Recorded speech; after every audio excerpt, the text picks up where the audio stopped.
Eu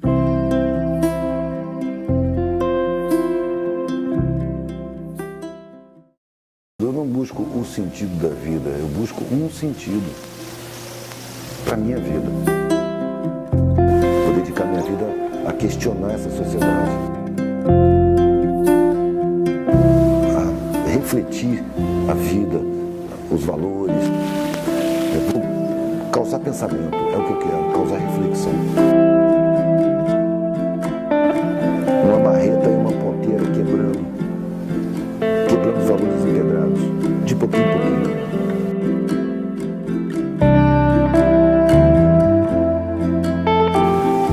Cada um tem um sentido para viver. O que há de comum no sentido da vida, no sentido que todo mundo tem, é que a gente está aprendendo o tempo todo. O tempo todo a gente está aprendendo. Quando eu era menino, o sentido da minha vida era o quê? Ser militar como meu pai. A minha avó uma vez me perguntou, o que você quer ser quando crescer? Eu devia ter uns 8 anos. Eu falei, motorista de caminhão, que eu tinha loucura por estradas. Mas eu já percebi que existia uma expectativa, que foi um impacto eu falar que queria ser motorista de caminhão para a minha família. Na minha família não tem motorista de caminhão, todo mundo tem curso superior. Né? Então já se criou uma expectativa. E aí eu fui procurando os sentidos que me ofereciam. A vida oferece sentidos para você, vai por aqui, vai por ali. E fui reparando que esses sentidos não me satisfaziam. Eu cheguei a achar que eu tinha alguma coisa errada, porque me dava um leque de opções. Eu não percebia que é um leque restrito. Você tem todas as opções, pode escolher, todos com curso superior. E eu não via muito sentido na própria vida. Eu olhava para a minha classe e achava estranho ser tão bem servido de coisas e ao mesmo tempo ver de longe, né, a pobreza, a miséria. E quando eu podia chegar perto e via que eram gente, pessoas iguais a gente, só que maltratadas, aquilo me fazia querer saber por que tem essas diferenças, por que o mundo é assim. Só que eu vivia num meio onde essas perguntas não se fazem. Ali se usufrui de privilégios. Não são os mais altos privilégios da sociedade, mas são muitos privilégios. São escolas boas, carro, casas boas, roupas caras, possibilidade de ir a restaurante, ser sócio de clube. Essas pessoas não querem questionar esses privilégios. Porque se você for procurar o porquê da diferença social, da pobreza, da miséria, da exploração, por que a estrutura social é dessa maneira, sacrificando tanta gente, você vai chegar nos privilégios, vai chegar nas regalias. Então existe uma recusa da minha classe de origem de pensar nos porquês da miséria, da pobreza. Não são problemas deles, vamos dizer assim. E eles usufruem disso porque pagam salários horríveis para os seus empregados, né? Você vê que a empregada doméstica está começando a conseguir direitos trabalhistas agora, e mesmo assim com muita luta contra, porque a classe dos privilegiados não aceita pagar os direitos da empregada doméstica. Às vezes são convencidos de uma superioridade. A mim tentaram passar essa superioridade. Eu vivi dentro desse sentimento de superioridade social durante muito tempo, mas eu sempre tive um constrangimento. E esse constrangimento anulava os sentidos que me davam, porque todos os sentidos que me ofereciam era continuar usufruindo da pobreza, continuar tendo empregados, continuar me servindo dos salários mal pagos. Porque é isso que acontece. As pessoas mais abonadas, elas se servem de pessoas sacrificadas, que recebem salários insuficientes que elas mesmas jamais aceitariam. Essa é uma condição de sinceridade na análise, quando você analisa a sociedade. Mas as pessoas que têm privilégios não pensam que têm privilégios, elas pensam que têm direitos adquiridos. E não dá para você mostrar que os privilégios que elas têm são a causa da existência da miséria. Não só esses privilégios, mas os enormes privilégios de uma classe muito menor, que controla os políticos, a política. E eu fui buscando o sentido, tentei me enquadrar de todas as maneiras. Eu tentei ser militar, fui militar, fiz concurso, entrei. E percebi que ali não era o meu lugar. Ali era muito triste. Na verdade, você tinha que abrir mão da sua consciência e cumprir ordens cegamente.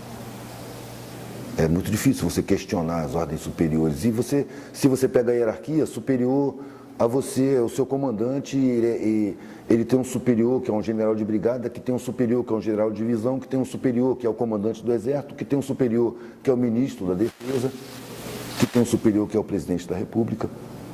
que tem os superiores, que são os financiadores de campanhas. Então, em última análise, quem comanda? Os financiadores de campanha. Donos de bancos, de mega empresas, de multinacionais. Eles fazem a política pública. Então, os sentidos iam se esboroando, iam se esfumaçando, assim. E um belo dia, eu já estava na faculdade, tentei ser militar, tentei ser bancário, fiz concurso Banco do Brasil, trabalhei lá dentro, fiquei horrorizado com aquilo lá. Você deixa de ser uma pessoa, você passa a ser um parafuso, uma porca, uma peça altamente substituível. E a sua vida fica sem significado nenhum, além de você criar seus filhos, envelhecer, aposentar e morrer.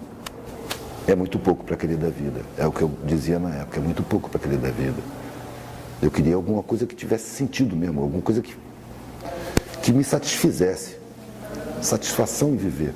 Esse é o segredo. Busquei satisfação em viver. E as satisfações que o mundo me apresentou eram todas satisfações falsas. Era usufruto material, não era satisfação real. Satisfação está quando você percebe que sua existência é útil a várias pessoas, à coletividade. A sua presença faz bem. A sua ação, o seu trabalho cumpre uma função. Aí você tem satisfação em viver. Mas a satisfação que a publicidade apresenta, no massacre publicitário criminoso, é só satisfação de ânsias materiais, que nunca satisfazem. O cara quer um consumo material, ele vai lá, quando ele luta, quando ele consegue, já não satisfaz mais. Em pouco tempo ele está enfastiado daquilo, já precisa de uma outra satisfação material. E vai de ilusão em ilusão, até quando chega a velhice, chega. E ele começa a não ter mais tanta satisfação material assim no usufruto. E ele começa a perder funções e começa a ser obrigado a refletir na vida que ele viveu.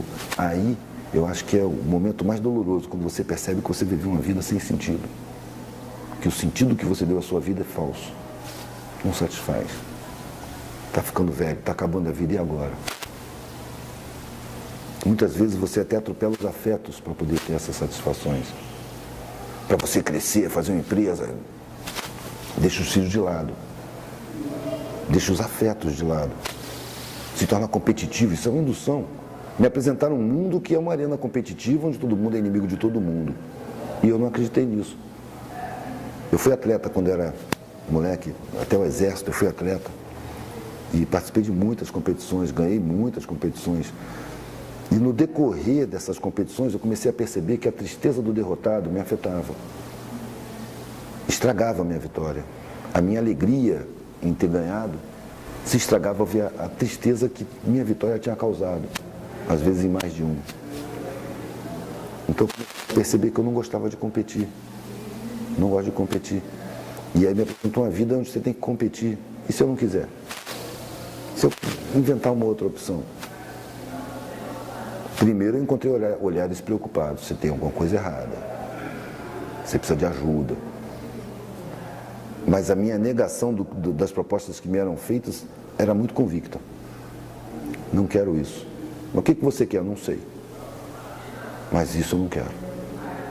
Não me serve, eu não quero ser advogado. Eu entrei para direito, fiz vestibular para direito. E eu não queria ser advogado. Eu era obrigado a fazer um curso superior pela expectativa familiar. De repente, no momento, eu me dei conta de que era a minha vida. Eu que ia viver minha vida. Estava na minha hora de decisão. Eu tinha que decidir. E eu decidi deixar aquilo lá e experimentar o que é não ter nada, o que é ser pobre. O pavor geral da classe abastada, eu fui experimentar. Porque mesmo sendo dessa classe, eu convivi muito com os pobres. Nos acampamentos, nas viagens, eu andava de carona. E eu percebi que eles não tinham medo da pobreza. E que eles viviam felizes, e rindo, e não dependiam, que a pobreza não era um fator de infelicidade. A miséria sim, mas a pobreza não. Então eu resolvi não ter nada, para tentar entender o mundo, porque para mim o mundo não fazia nenhum sentido. Eu sentia, eu já intuía que a gente era enganado, desde pequenininho. A gente já nasce com instinto libertário. A criança experimenta tudo, ela quer testar tudo, mas ela quer testar com a iniciativa dela. E aí quando chega nos 7 anos, bota na escola. Ali ela deixa de ser um indivíduo, vai ser um no coletivo. Agora você vai fazer o que você não gosta. Todo mundo vai aprender matemática. Agora todo mundo vai aprender português. Você fica na fila, um atrás do outro. Isso é controle. Vai quebrando a individualidade. Vai tornando a figura uma peça de um coletivo. Que serve muito bem para as empresas. mas que não serve nada para as pessoas. Transforma as pessoas em autômatos. Tem até um filme a respeito disso, Educação Proibida, que compara um refeitório de uma escola de crianças, o refeitório de uma fábrica e o refeitório de uma cadeia. Bota os três assim. E o comportamento é o mesmo. A mesma fila, um atrás do outro, quebrando as individualidades. Aí eu comecei a viver por minha conta, comecei a viajar, não tinha nada, nada mesmo, nem trabalho, nada, só viajava de carona, pedia um prato de comida, pedia outro ali, ia nas feiras pegar xepa, e muito contente, muito aliviado.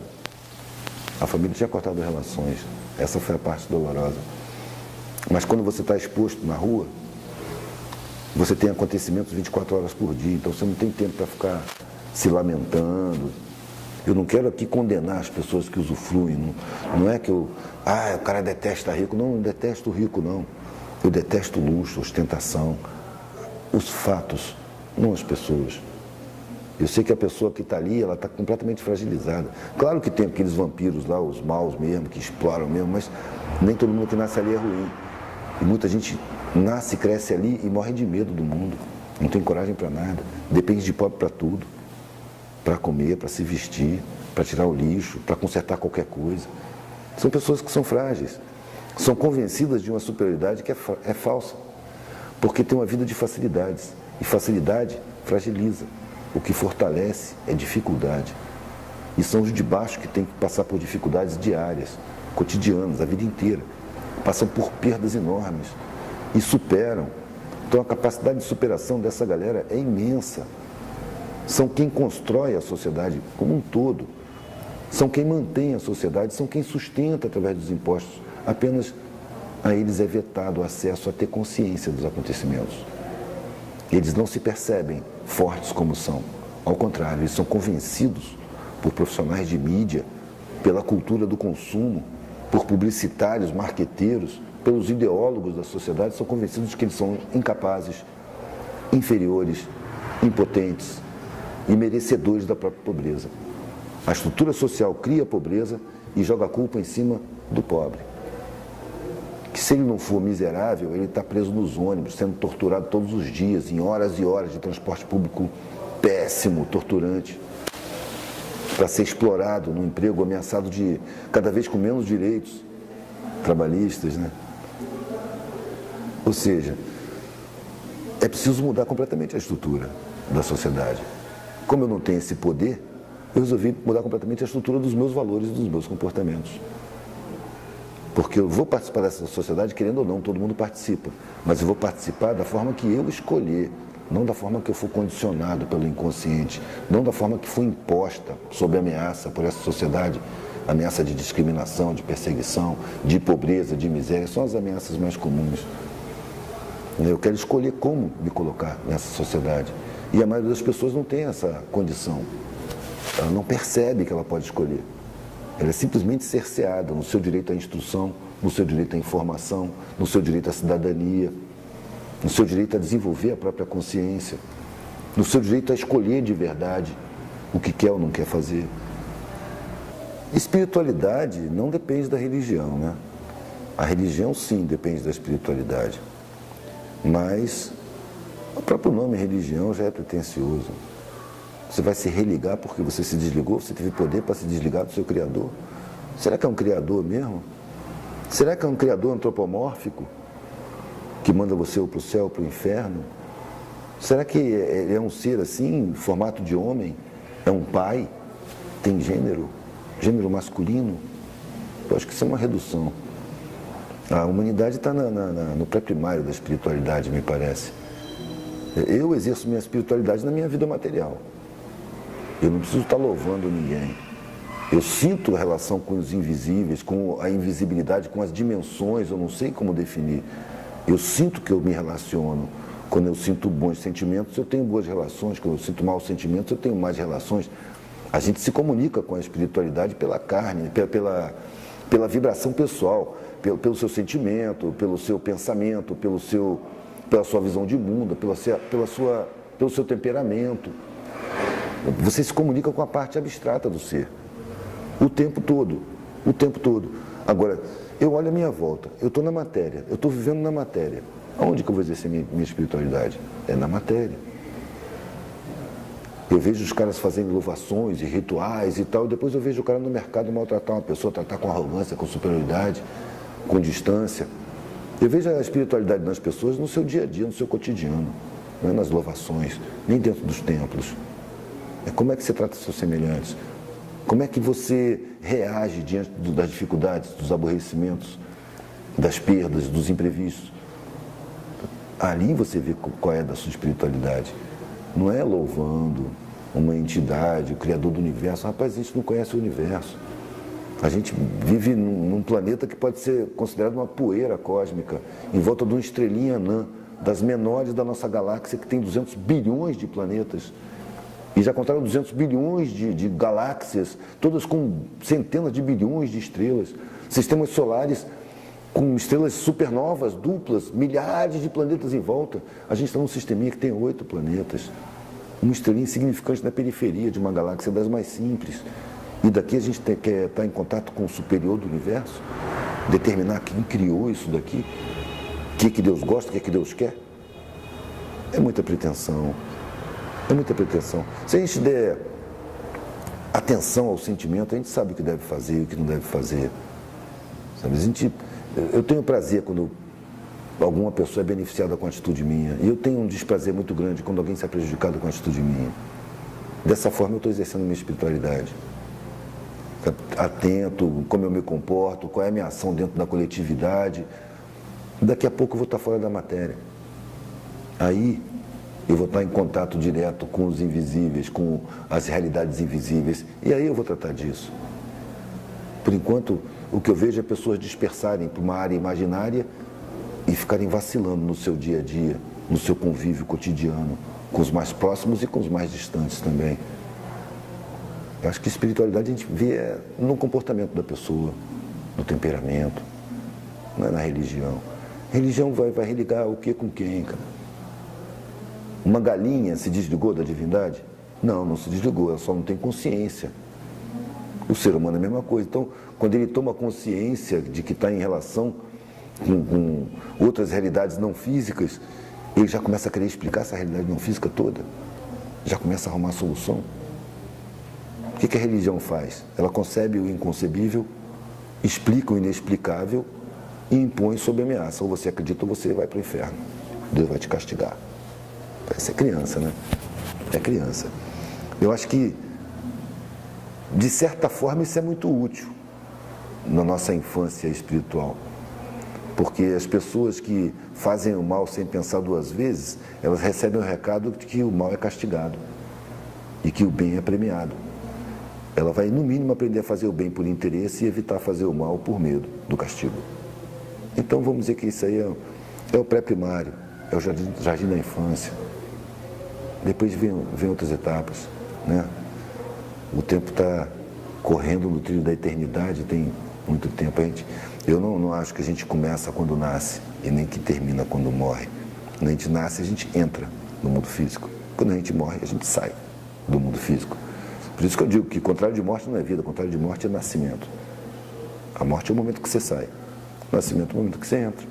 A vida é o espaço que você tem, desde a porta de entrada até a porta de saída. Se você levar isso em conta, muitos valores que apresentam para a gente como objetivos de vida perdem o sentido. Perdem a importância. Porque se a gente vai entrar, passar e sair, o que a gente veio fazer aqui? Disputar patrimônio? Ficar brigando entre si? Disputando poderes que são aqui do mundo? A gente já recebeu vários recados. Os ícones que se tornaram ícones até por causa das próprias religiões, eles deram sempre o mesmo recado.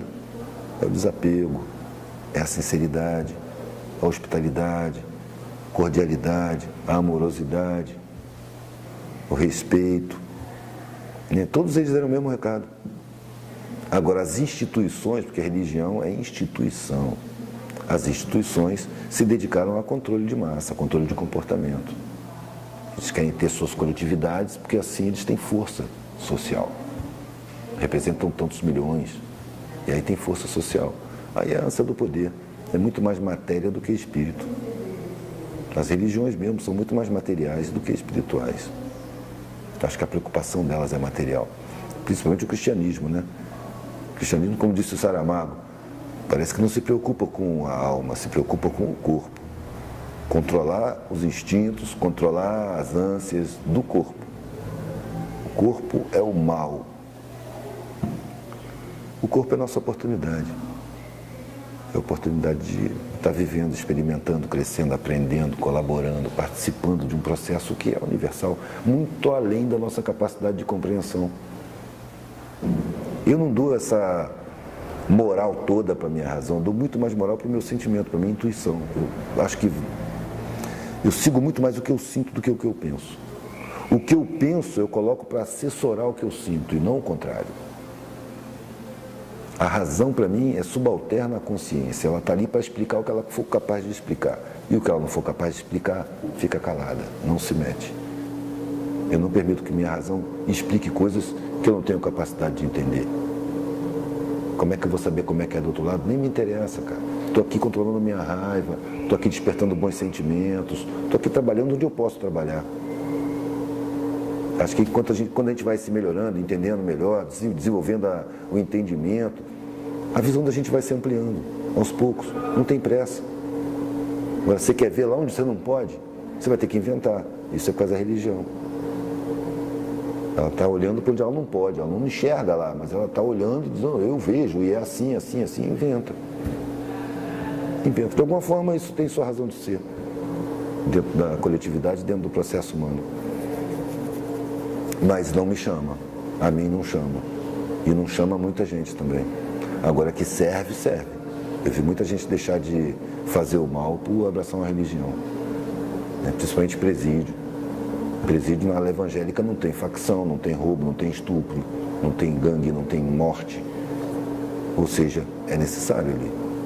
Agora, ser necessário não quer dizer que é suficiente, né? Tá longe de ser suficiente. É preciso passar por essa etapa e ir além.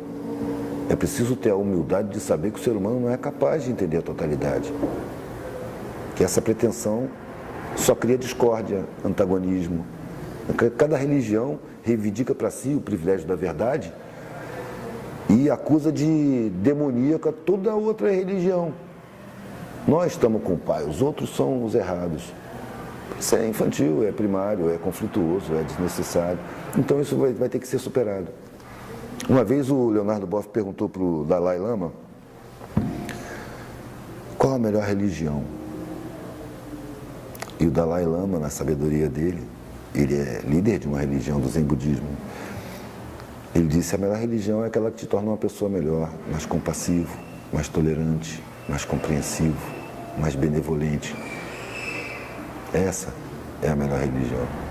O trabalho para mim é fonte de satisfação pessoal. E dinheiro também. Mas tem que ter satisfação pessoal. Para mim, trabalho é isso. É prazer. É necessidade. Agora, ele tem que gerar algum dinheiro. Não precisa muito. Se cada um se contentasse com o que precisa, isso não faltava para ninguém. As pessoas são induzidas a quererem mais do que precisam. E algumas muito mais do que precisam. E aí acaba faltando para uma grande massa. O trabalho, a palavra trabalho já foi criada em cima de um instrumento de tortura chamado tripalho, né? Os impérios estão admirados pela inteligência da sociedade, que são o Império Grego, o Império Romano, a primeira democracia que a maioria não votava, era só pessoas ricas, só homens e ricos que podiam votar, que nunca se baseava no escravagismo. O trabalho, o conceito de trabalho naquela época era tarefa para pessoa inferior. Trabalho é uma coisa aviltante. Gente de nível não trabalha, manda trabalhar. Essa é a mentalidade. Agora aqui, eles dizem isso para a elite. Para os pobres não, para os pobres o trabalho enobrece, o trabalho dignifica. E espertamente misturou-se o conceito de trabalho e emprego.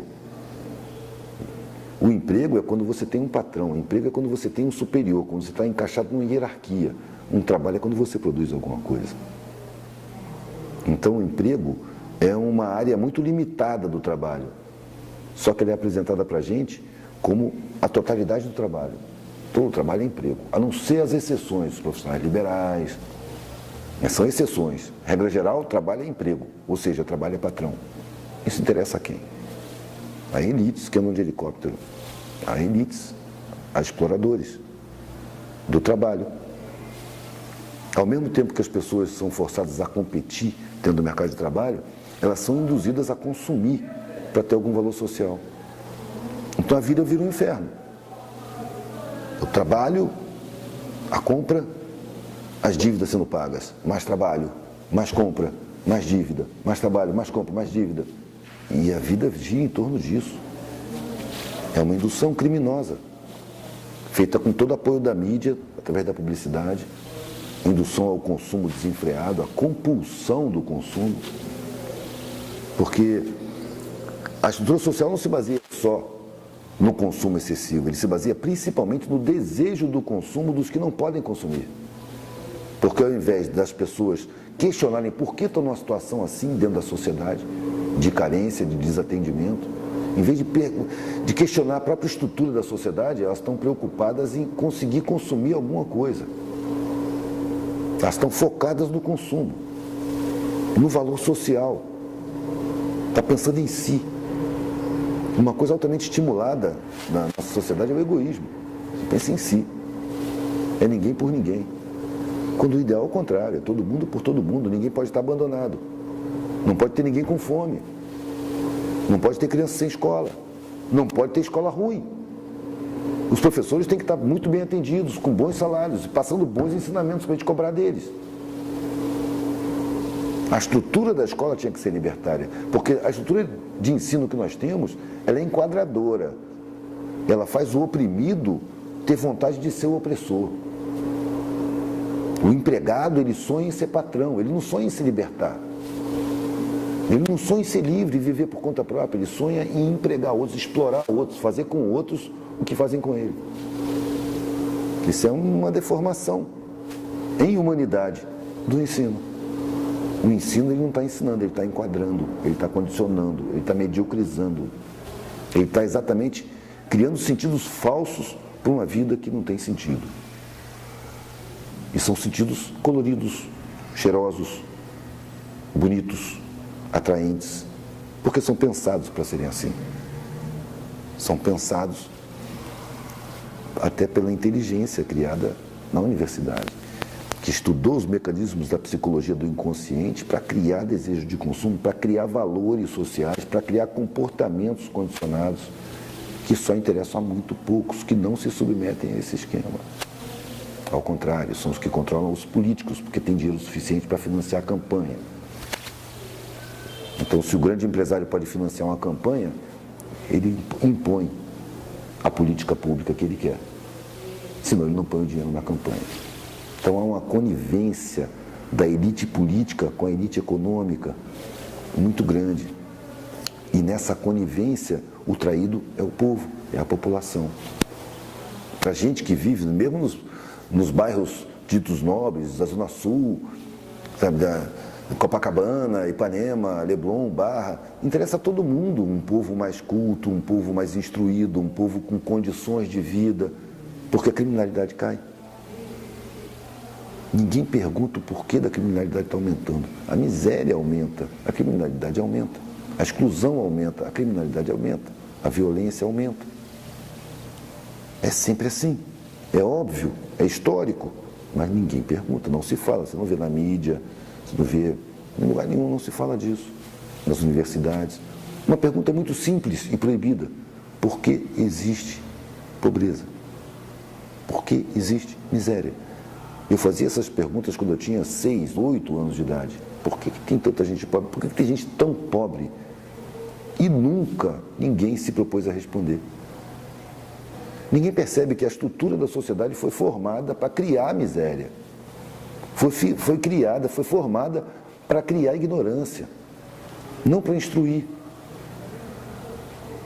Porque a sociedade se alimenta de ignorância, de miséria, de exploração. É a estrutura que nós colaboramos com ela, com os nossos comportamentos. com nossos valores, com nossos objetivos de vida.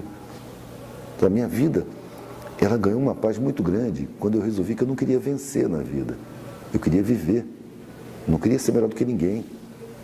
Se eu sou melhor do que você em alguma coisa, você vai ser melhor do que em alguma outra coisa. Ninguém é absolutamente superior a ninguém. A gente tem coisas melhores e coisas piores. Atitudes, sim, podem ser melhores ou piores. Ideias podem ser melhores ou piores. Mas pessoas, não existe essa superioridade que foi criada. Outra coisa que eu acredito que a gente vai ter que superar é a hierarquia.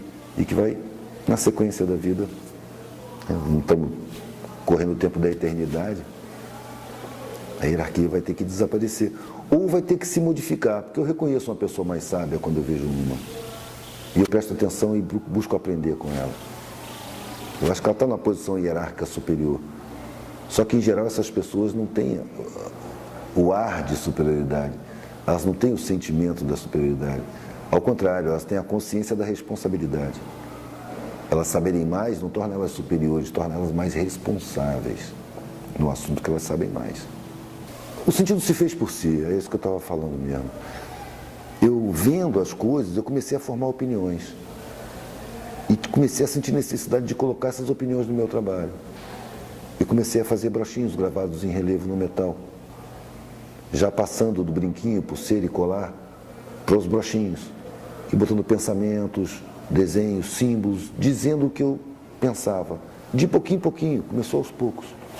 Bem primitivamente, com ácido nítrico. Eu soldava com antena, soprando uma vela, fazia chama do maçarico, soprando uma antena de rádio. Soprava e ia com alicate, botava a solda, derretia a solda soprando. Cara, era bem tosco mesmo. Mas eu comecei a ter prazer em colocar o que eu pensava no painel para vender. E foi crescendo aquilo até que no meu painel, nos meus painéis só tinha brochinhos dizendo. Era raro ter um brinquinho ou outro que eu fazia muito de vez em quando, um colar. O mais que eu tinha era broches. E sempre ideológicos, sempre não doutrinários, mas questionando a realidade, propondo ideias novas, trazendo frases de gente grande por aí, Barão de Tararé, o Gandhi, Raul Seixas, Bob Marley, tanta gente. Tanta gente. E comecei a ver que isso fazia as pessoas refletirem. E que isso, além de tudo, me colocava em contato com pessoas reflexivas. Então a troca se intensificou. Comecei a aprender mais, a desenvolver mais. E comecei a ver pessoas me agradecendo. Pô, muito bom o seu trabalho, cara, obrigado por ter aparecido. Chamar outras pessoas, não, outra vez que eu estou passando com os painéis. Chega aí, ó, esse cara que eu estava falando com você, pá, senta aí, deixa eu ver aqui. Já, tá como? Aí eu comecei a me sentir útil. Comecei a ver que o meu trabalho tinha sentido, que minha vida estava tendo sentido, que eu estava realmente causando reflexões, que foi uma proposta que eu fiz quando eu tinha 19 anos, quando eu peguei a estrada. Vou dedicar minha vida a questionar essa sociedade, a refletir a vida, os valores. Eu vou causar pensamento, é o que eu quero, causar reflexão. E depois de anos eu percebi que era exatamente o que eu estava fazendo, causando reflexão. Não só em mim, mas em geral. Onde eu tocava, onde eu chegava, era reflexão rolando o tempo todo. Era o meu produto. Questão, reflexão, pensamento, valor. É como se eu estivesse andando com uma marreta e uma ponteira, quebrando os valores empedrados, de pouquinho em pouquinho. E tem outra coisa, quando eu percebi que eu não podia fazer grandes coisas, quando eu percebi que eu não podia fazer grandes coisas muito tempo atrás. Mas de repente eu percebi que já que eu não podia fazer grandes coisas, eu podia fazer um monte de coisinhas. E era o que eu estava fazendo. Começou com os brochinhos, agora são desenhos, quadros, escritos. Estou botando para fora o que eu preciso botar. E esse é o sentido da minha vida. Sem querer mudar o mundo, mas percebendo que o mundo está em mudança constante. Que é uma ilusão essa história de que nada muda. Está tudo mudando o tempo todo. Só que eu resolvi que eu quero escolher como participar dessa mudança. A mudança é permanente. Eu quero participar da maneira que eu escolher. E não, como eu disse antes, da maneira que me foi imposta, da maneira que me foi condicionada, que me foi induzida. Não, eu quero escolher. Então, para eu escolher, eu tenho que fazer um trabalho interno e descobrir dentro de mim os condicionamentos que o mundo já me impôs desde pequenininho, porque ninguém está isento. A publicidade é massacrante, está aí 24 horas por dia. Os caras trabalham com psicologia do inconsciente, botam lá dentro da gente valores, onde você começa a considerar muito mais o que os outros estão vendo de você do que o que você é. Você começa a se preocupar mais com a sua forma do que com o seu conteúdo. E começa a esconder o conteúdo quando ele é podre, para ninguém ficar sabendo. Em vez de você se trabalhar, em vez de você se desenvolver, se reciclar, se melhorar. Né? Houve essa inversão. E isso fragilizou. E fragiliza a vida das pessoas por aí. Quando você percebe que os olhares preconceituosos geralmente são portados por pessoas muito desinteressantes, aí você já não se incomoda tanto que as pessoas te marginalizem. Os que te marginalizam não interessam. As pessoas que eu procuro, elas não levam em conta a sua forma, elas levam em conta o seu sentimento, seu pensamento, sua visão de mundo, seu temperamento, seu caráter.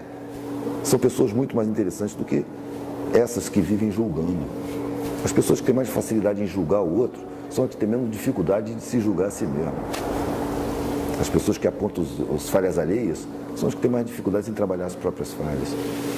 E ao contrário, quando a gente trabalha nas próprias falhas, a gente não se preocupa tanto em estar acusando falhas alheias. Elas não são da nossa alçada. A nossa alçada são as nossas falhas. As minhas falhas